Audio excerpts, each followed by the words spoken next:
साथियों नमस्कार, मैं Manoj Vishwakarma, social activist, art activist और साइंटिस्ट। आज हम आपको मिलवा रहे हैं सतबीर जी हैं और इनकी क्वालिफिकेशन। सर आपकी क्वालिफिकेशन क्या है? 7वीं पास है। और इनकी खास बात यह है कि supreme court, high court, lower court में ये खुद केस डालते हैं और ये कारपेंटर का काम करते हैं। 15 दिन अपनी मेहनत से पैसा कमाते हैं, उस मेहनत के पैसे से केस डालते हैं और सारे पब्लिक इंटरेस्ट के मामले उठाते हैं। और सर आपकी एज कितनी है? मैं 67 साल। 67 साल इनकी एज हो गई है। और ये अपने बारे में बताएंगे इन्होंने क्या काम किया, कैसे किया, क्या बदलाव आए और किन किन मुद्दों पे काम किया, उनको सफलता पाई। सतबीर जी, आप अपने बारे में बताएं कि आप कहाँ के रहने वाले हैं, आप क्या करते हैं, कैसे करते हैं और किन किन मुद्दों पे आपने काम किया और उससे क्या क्या बदलाव आए और आपने क्या क्या समस्याओं का सामना किया। मैं नया गांव, जिला रेवाड़ी, नया गांव का रहने वाला हूं और मैंने सबसे पहले लॉटरी का मैटर उठाया। लॉटरी में जो लूट थी, सरकार इसमें एक सिस्टम से जनता को लूट रही थी। मैंने इसका केस गुड़गांव में 3 साल लड़ा, फिर सुप्रीम कोर्ट दिल्ली में केस लड़ा और 6 साल केस लड़ने के बाद ये लॉटरियाँ सरकार ने बंद कर दी, सट्टे वाली लॉटरियाँ बंद कर दी। उसके बाद फिर ये अखबार में उसमें लॉटरी चलाई। लॉटरी चलाने के बाद ऐड दी उसमें अखबार की ऐड पर मैंने रोक लगवाई। सुप्रीम कोर्ट में फिर केस डाला और अब लॉटरियाँ जो सट्टे वाली है वो पूर्ण तरीके से बंद है। उसके बाद मैंने सिस्टम के खिलाफ ये है, जो अपराधी है, भ्रष्टाचारी है, पागल है, वो चुनाव नहीं लड़ सकता। और उसका मैंने हाई कोर्ट में केस डाला। हाई कोर्ट ने ये ऑर्डर किया भाई इसका कानून बना हुआ नहीं है, अपराधी की वोट नहीं कटेगी, ये कानून ही बना हुआ नहीं है। फिर मैंने सुप्रीम कोर्ट में केस डाला। सुप्रीम कोर्ट में ये ऑर्डर किया भाई पीपुल एक्ट की धारा 8 में अपराधी चुनाव नहीं लड़ सकता, लेकिन वो पीपुल एक्ट में नहीं है।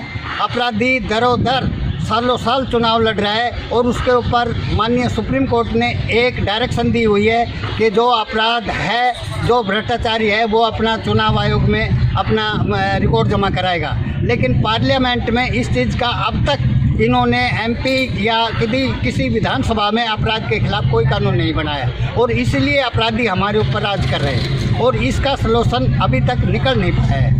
मैं सोच रहा हूँ कि ये अगर अपराधी चुनाव ना लड़ें और भ्रष्टाचार रुक जाएगा तो आम जनता को इससे बहुत राहत मिलेगी। उसके बाद मैंने एक केस और डाला कि भाई वकील हड़ताल करते हैं, इलीगल हड़ताल करते हैं, इनसे जो कोर्ट हैं वो बंद होते हैं, कोर्ट में सरकारी काम नहीं चल पाता, जजों की तनख्वाह उस दिन नुकसान होती है। इसके लिए मैंने चंडीगढ़ बार काउंसिल में केस डाला। जजों की दिल्ली हरियाणा हाई कोर्ट में मैंने शिकायत की, जजों की 14 जजों की, अभी उसका केस चला हुआ है। इसके बाद मैंने इतने जो जाट आरक्षण में नुकसान हुआ, जाट आरक्षण में घर जले, उनका केस मैंने डाला। एमएलए एमपी को नोटिस हुए रेवाड़ी कोर्ट से और उनका सिस्टम इस आधार पे है कि इनका दबदबा इतना है एमएलए एमपी का कि ये कोर्ट में भी अपना दबदबा रख कर केस को नहीं चलने देते। अब एक नियम है कि भाई 0 से 14 साल तक के बच्चे की फ्री शिक्षा है। ये संविधान के आर्टिकल 21A में भी है और ये कानून भी बना हुआ है, लेकिन सरकार ज़बरदस्ती स्कूलों को मान्यता दे रही है, मान्यता लेकर फीस ले रहे हैं, मान्यता देकर। इसमें सरकार जबकि मान्यता दे नहीं सकती। ये मैंने 2016 से केस लड़ रहा हूँ मैं, लेकिन रेवाड़ी कोर्ट में जज ने कोई ऐसी 7/11 की एप्लीकेशन निकाल के और मेरा केस डिसमिस कर दिया। उसके बाद मैंने सेशन कोर्ट में अपील की। अब मैं ये कह रहा हूँ कि जब सरकार परमिशन दे ही नहीं सकती, मान्यता दे ही नहीं सकती स्कूलों को, तो ये फीस कैसे ले रहे हैं, इनकी वोट काटी जाए। अब ये कोर्ट में मैंने एप्लीकेशन लगाई थी, इसका डिसीजन होना बाकी है।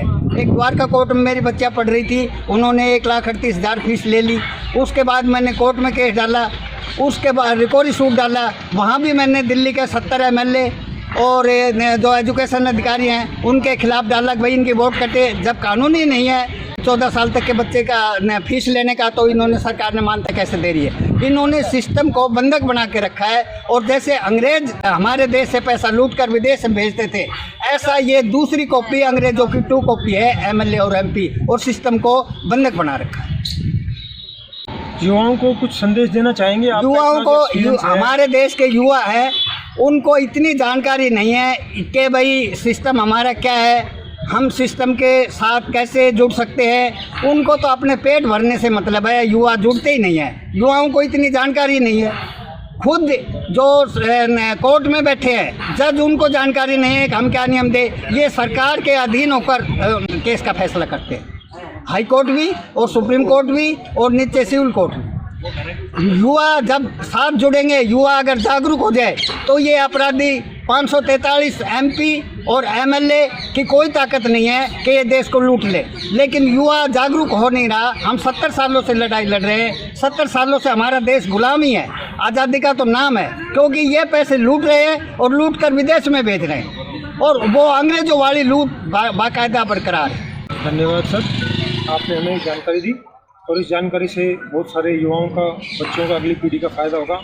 तो आज आपने देखा कि सतबीर जी जो 68 साल की एज में हैं, जो हाई फाई फैमिली से नहीं है, बिल्कुल नॉर्मल बैकग्राउंड से उठे हैं, एक साथी पास बंदा जो वकील वाला काम करने के लिए सुप्रीम कोर्ट, हाई कोर्ट तक जा सकता है, इनको इंग्लिश भी नहीं आती, लेकिन ये सब इतने काम कर सकते हैं। और इनकी PIL मैंने कई बार देखी है, जो इसकी ड्राफ्टिंग देखी है, उसमें जो ये मुद्दे निकालते हैं वो सारे पब्लिक इंटरेस्ट के मुद्दे होते हैं, पर पर्सनल इंटरेस्ट इनका कोई नहीं होता।